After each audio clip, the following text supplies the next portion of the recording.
Danny, welcome to the Where the Thank Climate you. Things Are podcast. I'm so excited to get to chat with you today. We won't do a full episode together, but maybe this is kind of maybe in the future, this is the precursor to that. But the real idea of having you on is because 11th Hour and the wonderful team that you work with is putting on an event this weekend. And I wanted to ask you a little bit more about that. But before we jump in, I was wondering if you could actually just briefly introduce yourself would be great, whatever way you want to take that. And then also tell us a little bit more about 11th Hour Racing, because I'm very familiar as a grant recipient and a Protect Our Winters partner, but I was curious if you could tell the audience a bit more. So I'm Danny Burton. I am the sponsorship and ambassador manager for 11th Hour Racing. So I've been here for about 6 years. We're based in Newport, Rhode Island, and everything we do at 11th Hour Racing is for the ocean. From the different athletes we sponsor, sailing teams, events, everything is based around sustainability, but we also bring in the social sustainability aspect of it.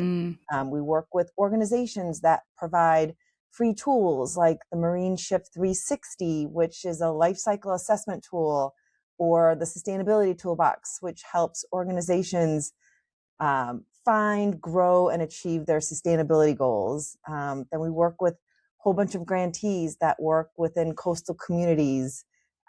They plant mangroves. They do oyster shell recycling programs to really help restore the local ecosystem. They work with expanding education programs and finding finding career pathways in the marine industry.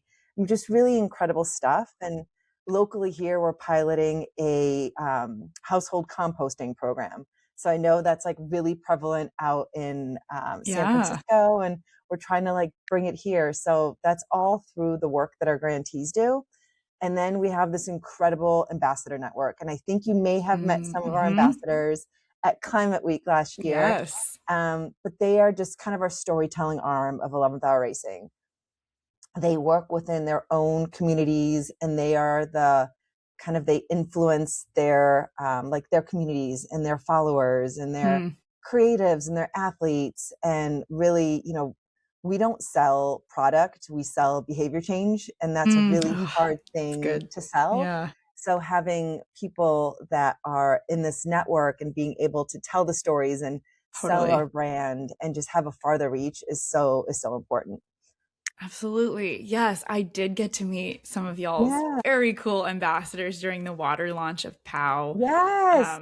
That was so fun. I was super inspired. And there's a fun crossover too of Protect Our Winters ambassadors, I believe, or just sort of what a wonderful partnership that is.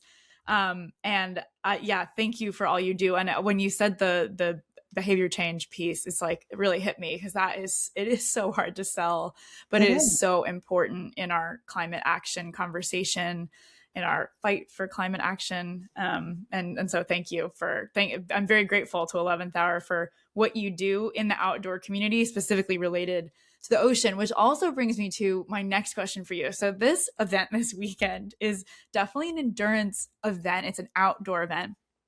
And it's a road running event. And so I was so excited to see 11th Hour Racing, which I am more familiar with from sort of a water and ocean focus. Although as a grant recipient via POW from 11th Hour, I hosted Climate Strides events, which are mobile panels, so kind of running oriented. But yeah, I would love to hear a little bit more about, I believe it's road races? Spelled R-H-O. You got it.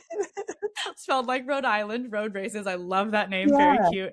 And so this event this weekend is really a testament to a lot of 11th Hour sustainability principles. I'd love to hear you talk a little bit more about that strategy and kind of the thinking behind that partnership, if you would. So it all kind of started, like you said, we're based in Newport, Rhode Island. So we are very much a coastal community. We call Newport our home. We can hear the ocean from our office. It's pretty incredible.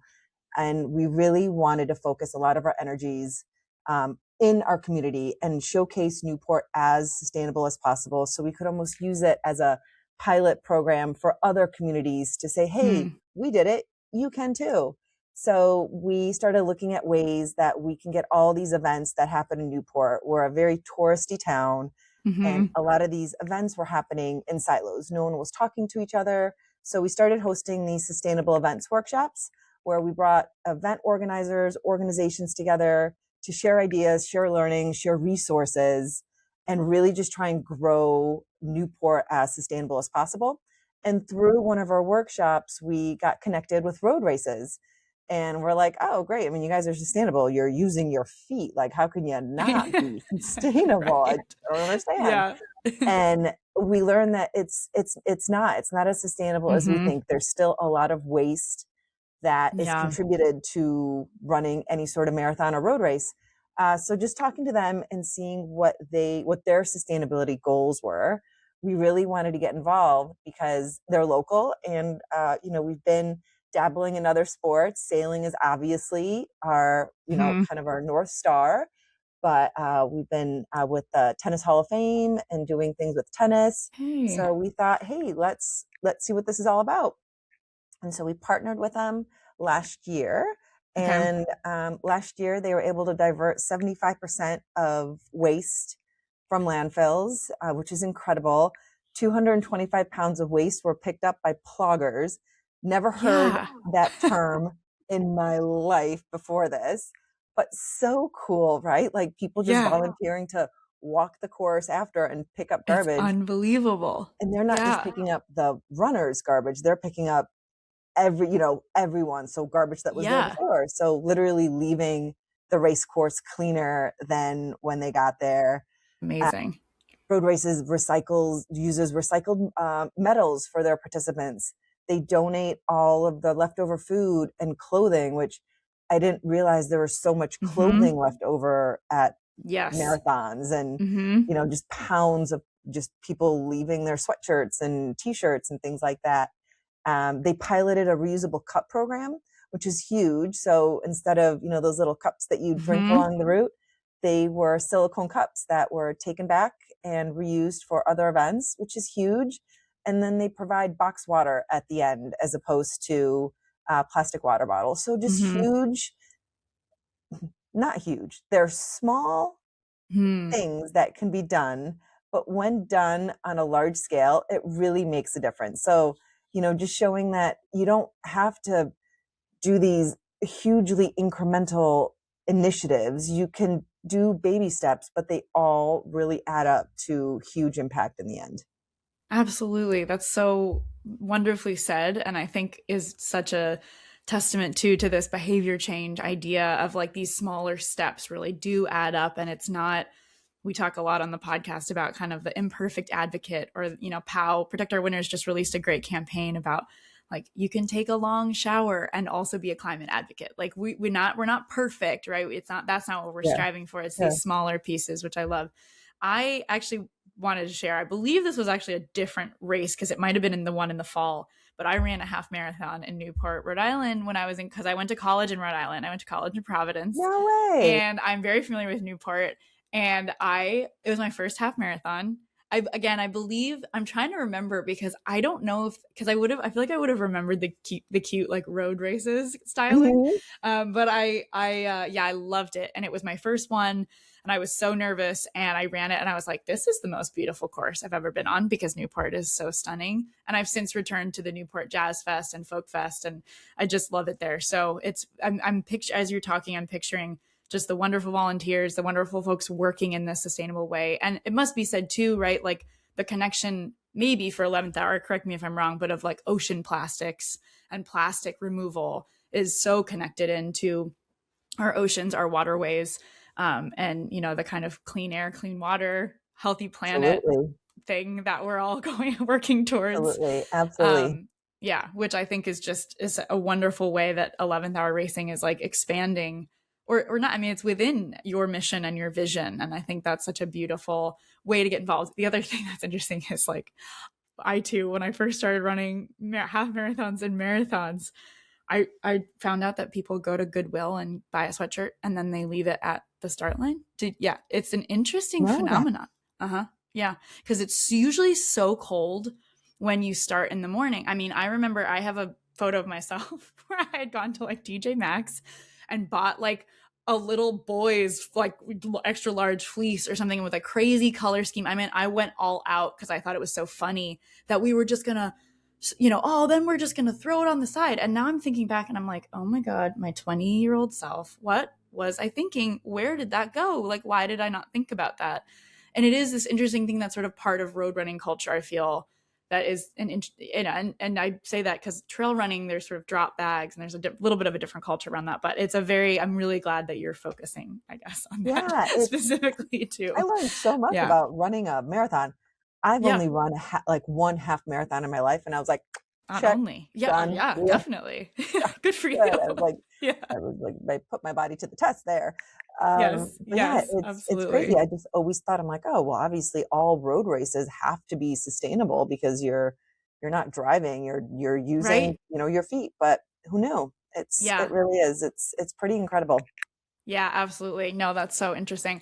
In our last few minutes, I was just curious if you could talk a little bit more to, or even kind of your thoughts on the way that 11th Hour Racing hopes to continue to connect with more athletes. I mean, this is what a wonderful way to kind of get, your foot in the door, if you will, pun intended or not, like in the road racing community.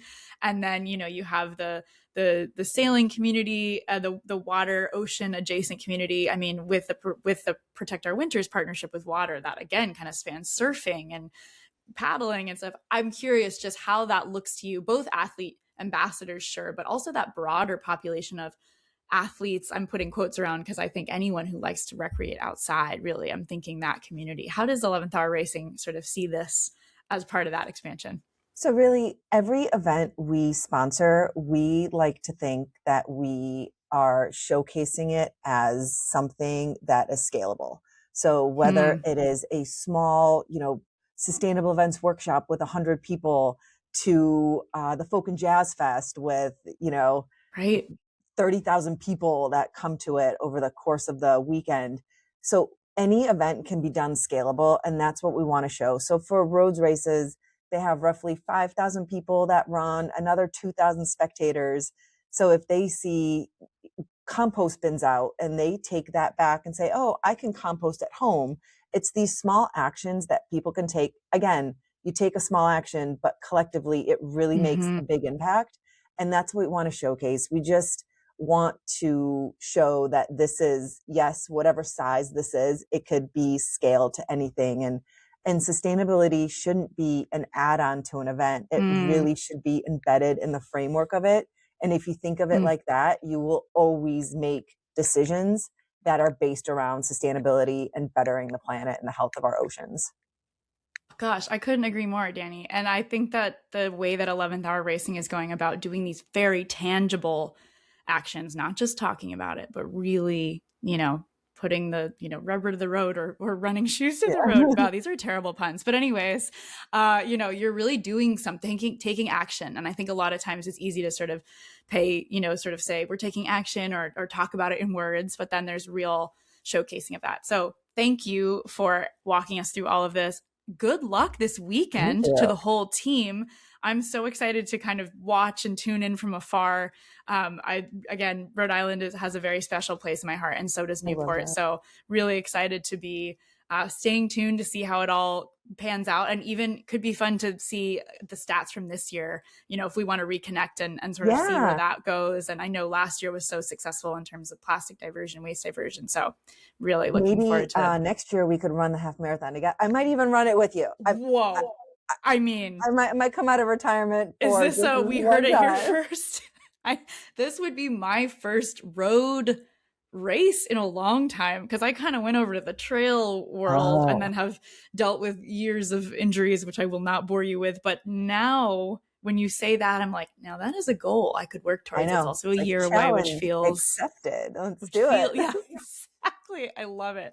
Yeah, this is a you heard it here first moment. Danny just said the challenge for next year. Maybe we'll be there in person. Who knows? Thank you so much for joining and for being such a wonderful action taker, change maker in this space. Really appreciate all the work you're doing. So thank you. Thank you so much. This has been so enjoyable. I love chatting with you. Thank you so much for having me.